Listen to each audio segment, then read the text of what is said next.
رہے. قتیل شفائی کا ایک بڑا خوبصورت شعر ہے کہ قتیل جہاں میں اسا منافق نہیں کوئی, جو ظلم تو سہتا ہے بغاوت نہیں کرتا. تو نہیں کرتا, کیا کہنا. عارف صاحب وہ شخص ہیں جو خاموش رہنے والوں میں سے نہیں ہیں. وہ معاشرے کا جو بھیانک چہرہ ہے اسے لفظوں کا روپ دے کے سامنے لے آتے ہیں. میں ان کی غزل کے 2 شعر پڑھتا ہوں, بڑے خوبصورت ہیں, مجھے بہت پسند ہے. رشتوں کی دہلیز کو ہم نے مذبح بنتے دیکھا ہے. واہ, کیا کہہ رہے. رشتوں کی دہلیز کو ہم نے مذبح بنتے دیکھا ہے. ہم نے جینے کی خواہش کو یوں بھی مرتے دیکھا ہے. پتھر مارنے والوں میں جو پہلی صف میں ہوتے ہیں, پتھر مارنے والوں میں جو پہلی صف میں ہوتے ہیں, میں نے ان کو قبروں پر گلدستے رکھتے دیکھا ہے. کہ یہ بھیانک چہرے ہیں معاشرے کے جو انہوں نے سامنے لائے ہیں. لیکن یہ 2 سٹیجز ہیں, معاشرے کے مسائل کو دیکھنا, انہیں محسوس کرنا اور پھر انہیں آگے لوگوں تک پہنچانا. مجھے یہاں پہ یاد آ جاتی ہے بات آپ کی اٹلی کے بہت بڑے شاعر بھی عالمی سطح پر, دنیا کے اگر آپ کو 3-4 شاعروں کا نام لیں تو دانتے, جن کی کتاب ڈیوائن کامیڈی ہے. دانتے ایلیگری. ہاں جی, تو ان کی جی جی کتاب ہے ڈیوائن کامیڈی. اور یہاں پہ امریکہ میں انگلش لٹریچر کے پروفیسر ہیں جوزف لٹزی. تو وہ کہتے ہیں کہ میں نے دانتے کی کتاب پڑھی تھی ڈیوائن کامیڈی, اور وہ کہتے ہیں کہ جب میری زندگی میں حادثات شروع ہوئے, جب میری بیوی کی ڈیتھ ہو گئی, مجھے اپنی معصوم بچی کو جو ہے وہ اکیلے پالنا پڑا, تو دانتے نے اپنی کتاب میں ان کا ایک آپ کہہ سکتے ہیں فکرہ ہے, ان ڈارک ووڈ, تاریک جنگل میں یا تاریک صورتحال میں. تو وہ کہتے ہیں اس وقت مجھے احساس ہوا کہ دانتے جو ہے اب آگے کی زندگی میں وہی میری رہنمائی کرے گا. تو انہوں نے اپنی ساری انسپیریشن, اپنی طاقت جو ہے وہ پھر دانتے سے لی. اور یہی چیز ہوتا ہے کہ شاعر ان دکھوں تکلیفوں کا ذکر کرتے ہیں, لیکن ایک ذمہ دار شاعر جو ہے یا ایک ادیب جو ہے, اس کا کام یہ ہوتا ہے کہ وہ معاشرے کو جینا سکھائے کہ بھی یہ دکھ اور تکلیف ہے تو آپ میں اس نے جینا کیسے ہے. یہاں پہ مجھے ان کے کچھ اور عارف صاحب کے شعر یاد آتے ہیں کہ بہت مشکل ہوئی لیکن کنارہ کر لیا ہم نے. واہ, بہت مشکل ہوئی لیکن کنارہ کر لیا ہم نے, تمہارے بعد بھی جینا گوارا کر لیا ہم نے. گوارا کر لیا ہم نے, کیا کہنے. یہ جو لوگ انٹرنیشنل حالات پہ نظر رکھتے ہیں یورپ امریکہ میں, وہ لکھتے کہ نوجوان نسل جو ہے اس میں خودکشی کا رجحان جو ہے وہ بہت زیادہ بڑھ رہا ہے.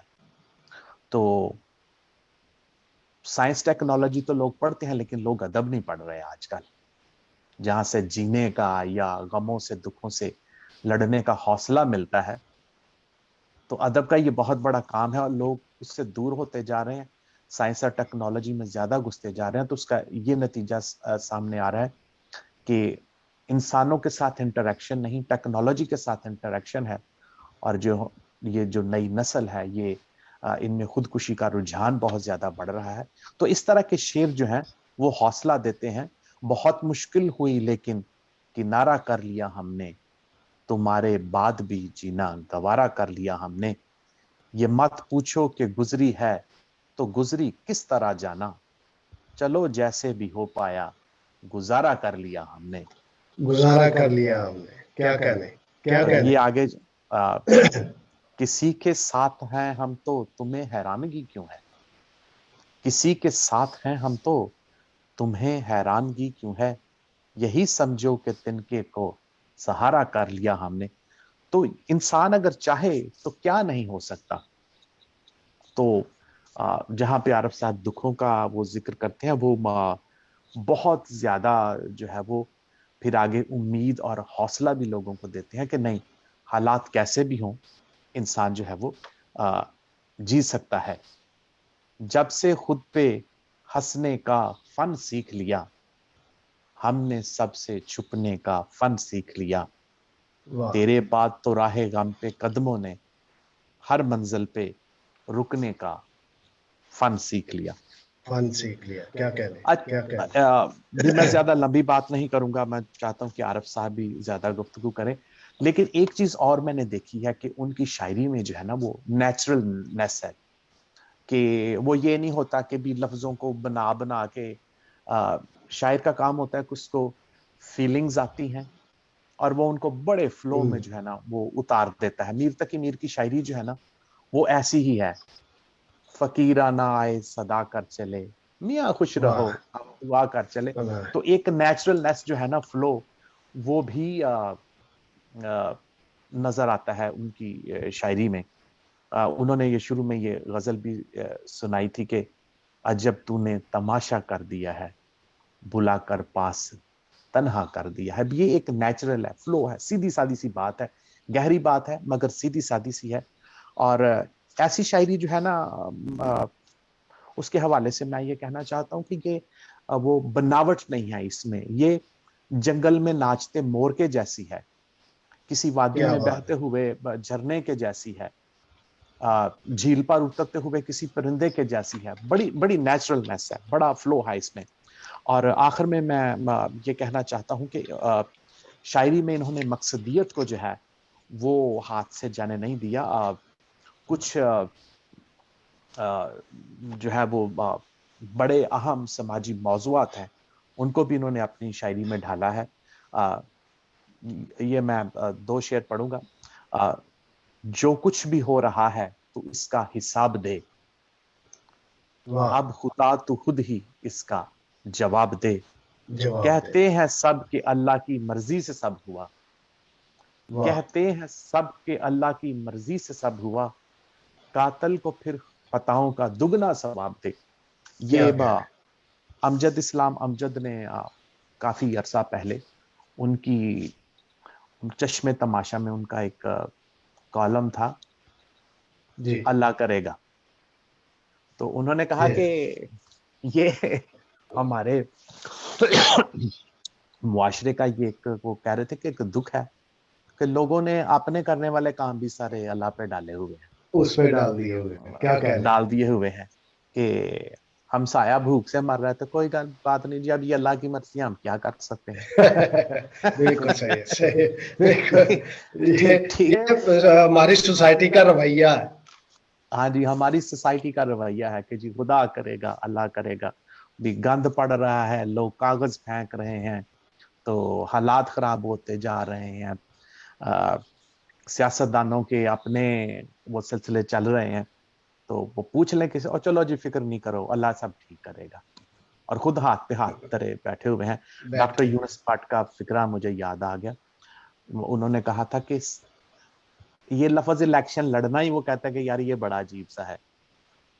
وہ کہتا ہے ہوتا یوں ہے کہ الیکشن نہ بھی ہو تب بھی یہ سیاستدان لڑ ہی رہے ہوتے. بالکل صحیح ہے, ٹرو ہے.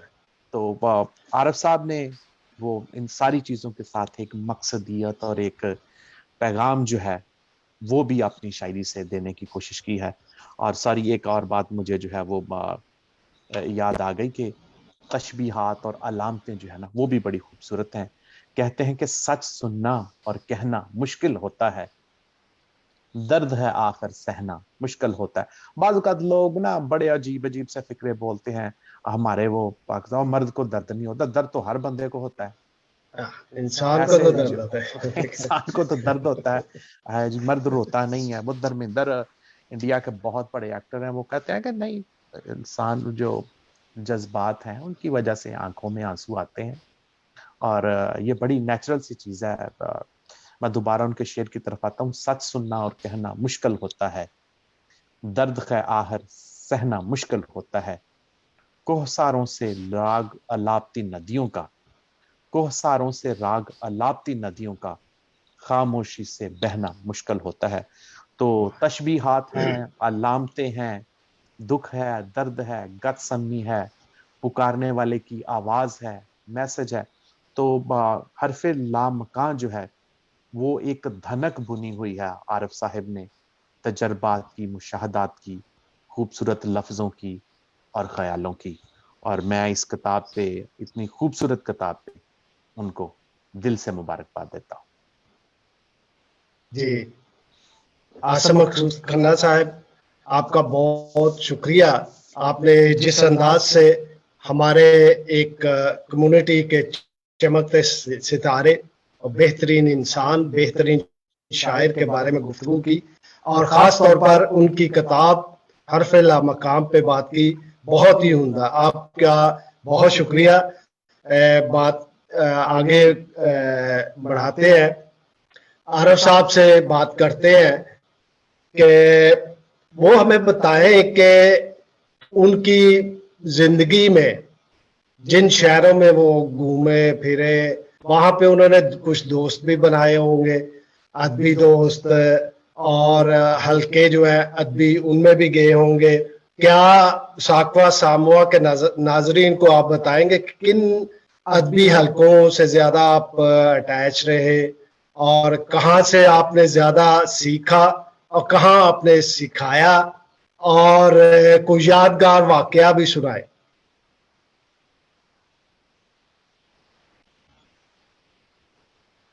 عارف صاحب میری آواز سن رہے ہیں؟ اب آئی ہے، پہلے نہیں آ رہی تھی. اچھا، میں سوال دوبارہ اپنا دہراتا ہوں کہ آپ پاکستان کے کن ادبی حلقوں میں سرگرم رہے، وہاں کن دوست احباب سے آپ کا زیادہ قریبی تعلق رہا، کہاں سے آپ نے زیادہ سیکھا، کہاں پہ آپ نے سکھایا، اور کہاں پہ آپ نے کچھ تھیالوجی سیمنری وغیرہ میں پڑھایا، یہ اور کوئی یادگار واقعہ بھی سنائے. بہت شکریہ. آواز بہت ٹوٹ کے آئی، لیکن میں سمجھ گیا ہوں کہ بات کیا ہے. جی جہاں جی تک ادب یا شاعری کا تعلق ہے، لکھنے کا تعلق ہے، تو لکھنے میں نے ڈراماز بھی لکھے، افسانے بھی لکھے، لیکن شاعری جی کی طرف رجحان میرا زیادہ رہا، اور موسیقی کی طرف باقاعدہ ہارمونیم بھی سیکھا. لیکن اگر میں سیکھنے کی طرف آؤں کہ میں نے کہاں سے سیکھا، تو میں بتا دوں کہ ابتدائی طور پر میرے استاد گزر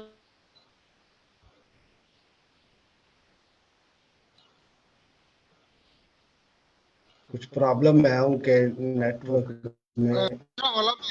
گجرانوالہ میں میرے ابتدائی استاد تھے جناب کے آر ضیاء صاحب، جنہوں نے مجھے شاعری کے جی جی جنہوں نے شاعری کے مجھے بنیادی کلیے جو تھے بتایا کہ ردیف کیا ہے، قافیہ کیا ہے. بالکل. تو اس کے بعد وہ لاہور شفٹ ہو گئے، میں بھی لاہور چلا گیا، لیکن ان کے پاس بھی وقت نہ تھا، میرے پاس بھی کم تھا. لیکن جو کچھ انہوں نے مجھے بتایا تھا وطن کے حساب سے، وہ اس پر میں شاعری کرتا رہا، اور انہوں نے شفقت برتی، میں ان کی شفقت کا ممنون ہوں. اس کے بعد جب میں کراچی آیا تو کراچی میں روشن عشرت، شبنم رومانی جی اور رئیس امروہی، خالص کلکتوی وغیرہ، یہ سارے ان کے ساتھ میری شاعر حمایت علی شاعر، محسن بھوپالی، ان کے ساتھ مشاعروں میں شریک ہوا. اور اس کا سارا سبب جو بنا وہ بنے تھے ہمارے مرحوم پرویز امر، فریز عمر. کیا بات ہے. جو مجھے ان مشاعروں میں لے کر گئے اور مجھے متعارف کروایا. اور وہیں پر میں عارف پرویز عارف کرتا تھا، تو روشن عشرت صاحب نے کہا کہ نقیب تخلص کہتا رہے گا، تو رئیس امروہی صاحب نے کہا واہ، ان کی بات سند ہو گئی اور میں نقیب ہو گیا. نقیب ہو گئے. کیا اور یوں پھر میں عارف پرویز نقیب ہوا. تو جہاں تک تھیولوجی کا تعلق ہے، تو ببلیکل میں نے پاکستان میں دیکھا ہے کہ پاکستان میں تہذیبوں پر اور نسب ناموں پر کوئی کام نہیں ہوا، بائبل کی تہذیبوں پر اور نسب نام پر. جو کتابیں ہمارے پاس انگلش میں آتی ہے، اور انگلش ہر ایک نہیں سمجھتا. یہاں پر 90% کیا 95% لوگ انگلش نہیں سمجھتے. تو میں نے ان پر کام شروع کیا، اور بائبل کے نسب ناموں پر اور ان مضامین پر جن کو پادری چھونا تو کیا اس کے نزدیک جانا بھی پسند نہیں کرتا، وہ مضامین، تحقیق مضامین پر میں نے جو ہے مطالعہ کیا، اور ان کے مضامین بنائے اور اپنے ہاتھ سے لکھے. خدا مت کرے کوئی ایسا کوئی ذی ہوش سامنے آ جائے جو ان مضامین کو چھپوا دے. تو اس کے علاوہ بائبل کے نسب ناموں پر میں نے ایک منفرد انداز سے کام کرنے کی کوشش کی کہ بائبل کے نسب نامے کیا ہیں، اور یہ کن تہذیبوں سے وابستہ ہیں اور بائبل کے جو خطے ہیں اور موجودہ دور میں وہ کیا ہیں, کہاں ہیں, کس جگہ پر ہیں. اس طرح سے انگلش والوں نے بڑا کام کیا ہے پاکستان میں.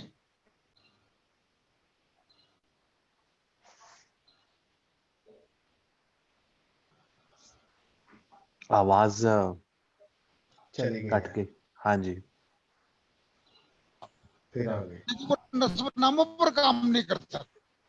اسلم جی صاحب نے کیا تھا تاریخ پہ کام, لیکن وہ نسب ناموں کی طرف نہیں گئی.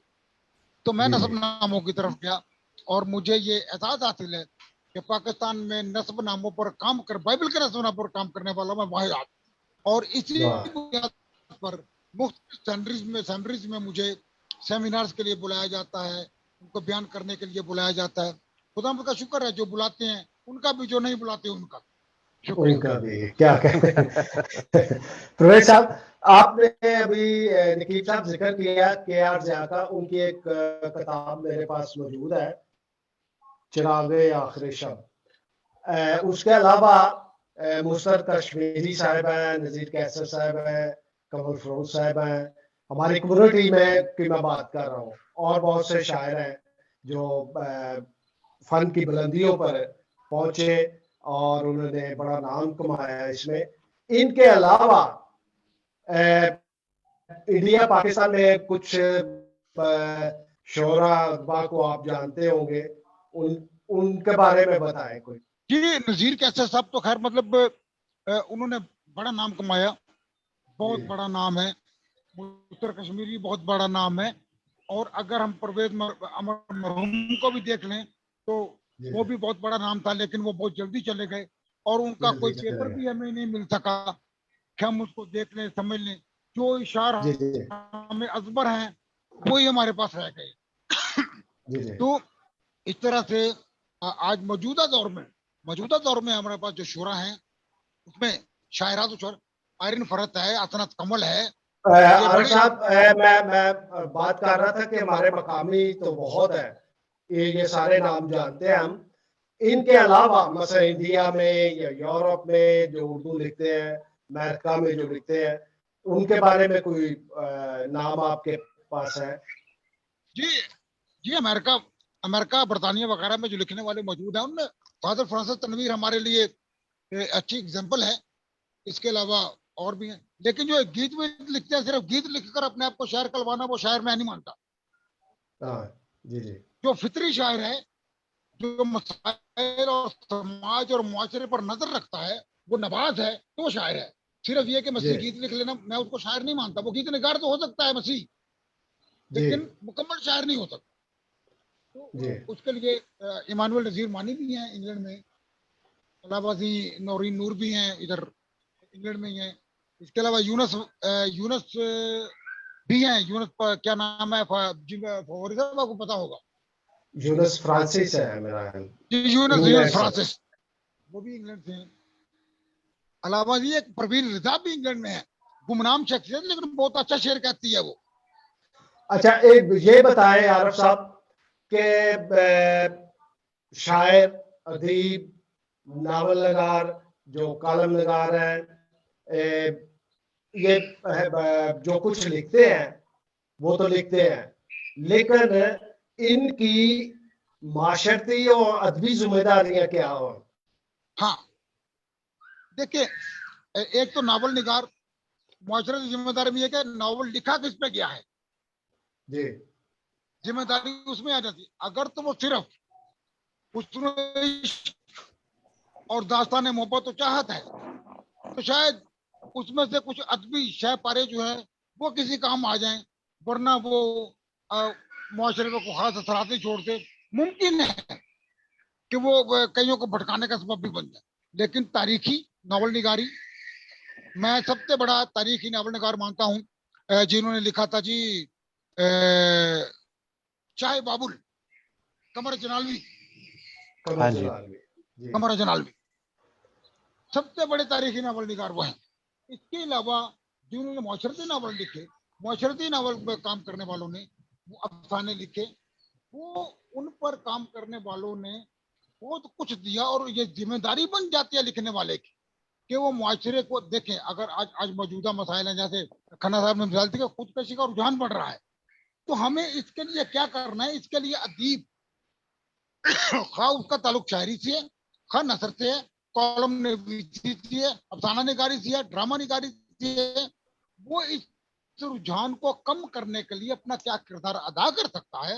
اس کے لیے اب جو لکھنے والے ہیں, یہ حکومتوں کا کام ہے, یہ بڑی بڑی تنظیموں کا کام ہے کہ ایسے لوگوں کو سامنے لے کر جو ان کے لیے مثبت انداز میں لکھیں اور ان کو اس حصار سے نکالیں کہ آپ بحیثیت انسان جینا سیکھیں, ایک مشین نہیں کہ جب آپ کا جی چاہا کام کر لیا, جب جی چاہا خودکشی کر لی. آپ انسان ہیں, آپ مشینی کوئی پردے سے بنے ہوئے لوگ نہیں ہیں. تو اس طرح سے ہم اپنا عارف صاحب, میں غربت آپ کی بات کاٹ رہا ہوں. ہمارے ناول نگار جو اردو میں لکھے ہیں عبداللہ حسین ہے اور کرتولن حیدر ہے, اور جو آج کل جو لکھ رہے ہیں انگلینڈ میں بیٹھ کے لکھ رہے ہیں, حنیف محمد ہے, کاملہ شمسی ہے, اور سدوا پیپسی ہے, اور ان کے علاوہ اور امریکن بھی ہے, ڈینیل ہے ایک امریکن بہت خوبصورت, محسن احمد ہے جس نے مختلف موضوعات پہ, خاص طور پہ افغانستان کے موضوعات پہ لکھا ہے. میں نے بھی ایک ہلکی سی کوشش کی تھی, ہم گمشدہ لوگ, شاید آپ نے پڑھا ہوگا, جس میں نے 65 سے اس سے پہلے کی ہسٹری شروع کی ہے اور یورپ میں اس کو ختم کیا ہے. تو آپ یہ کلاسیکل شعرا کے بارے میں ہمارے ناظرین کو بتائیں, مثلا غالب, میر اور اقبال اور فیض, ان کے بارے میں کچھ ہمارے ناظرین کو بتائیں. اچھا, اگر ہم پیچھے سے شروع کریں امیر خسرو سے, تو امیر وہ تو پہلا, ہاں جی, پہلا غزل گو شاعر جی جی, اگر ہم اس کو کہیں تو اس نے جو کام کیا اس کی بنیاد کو سب سے زیادہ مضبوط آ کر کیا میر تقی میر نے. جی, میر تقی میر کے بعد ہم مومن کو کہہ لیں, آتش کہہ لیں, غالب کہہ لیں, ہم شیفتہ کہہ لیں, ہم خواجہ میر درد کہہ لیں, ہم اور دوسرے شعرا, اور آگے جب آ جاتے ہیں تو اس میں اور بہت سارے شعرا آ جاتے ہیں جنہوں نے اس وقت کے رومانوی ادب پر زیادہ کام کیا. ماسوائے خواجہ میر کے جنہوں نے صوفیزم کی طرف اپنا جھکاؤ رکھا, وہ صوفیزم کی طرف گئے, لیکن دوسروں نے رومانوی ادب. لیکن 20ویں صدی کے آغاز میں جی, ہی شاعری میں تھوڑا سا تبدیلی آنا شروع ہوئی اور لوگوں نے مزید اپنے کینوس کو وسیع کرتے ہوئے معاشرے کے دیگر مسائل کو بھی اپنی غزلوں میں, نظموں میں پرونا شروع کر دیا, جس میں آگے ہم حضرت موہانی کو دیکھ لیتے ہیں, اکبر آبادی کو دیکھ لیتے ہیں, اس کے بعد فیض احمد فیض کو دیکھتے ہیں جنہوں نے بہت زیادہ انقلابی شاعری کے طور پر شاعر کے طور پر راشد ہے, جنہوں نے اپنی نظموں سے بڑا اچھا کام کیا. خاطر غزنوی تھے, بڑا اچھا کام کیا. ہم اور خواتین میں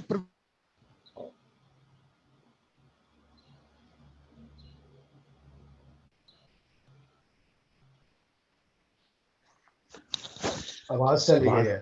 ہاں جی, آواز چلی گئی. خواتین میں دیکھیں تو پروین شاکر, احمد ام قاسمی, یہ وہ لوگ تھے جنہوں نے ادب میں مقام پیدا کیا. اس میں اگر ہم دیکھیں کہ وزیر آغا, انہوں نے بہت بڑا کام, بہت کام کیا. وزیر آغا صاحب بہت کم. اسی طرح سے اگر موجودہ دور میں ہم اگر میں اپنے لوگوں کی بات کروں تو مجھے اپنے لوگوں میں موجودہ حالات میں بہت کم ایسے فطری شاعر دکھائی دیتے ہیں. جو شاعر بہت ہیں جو فطری شاعر ہیں, فطری شاعر ہیں, وہ ہمارے پاس بہت کم ہیں. اچھا, میں بات, آپ فطری شاعر کی بات کر رہے ہیں تو میں پوچھوں ادب میں نظریہ سازی کیا ہوتا ہے؟ شعر ہمارے ہاں بہت لوگوں نے ترقی کی, بہت اس میں موضوعات آئے. 1900 آپ نے ذکر کیا 19ویں صدی میں, اس کے 1930-36 میں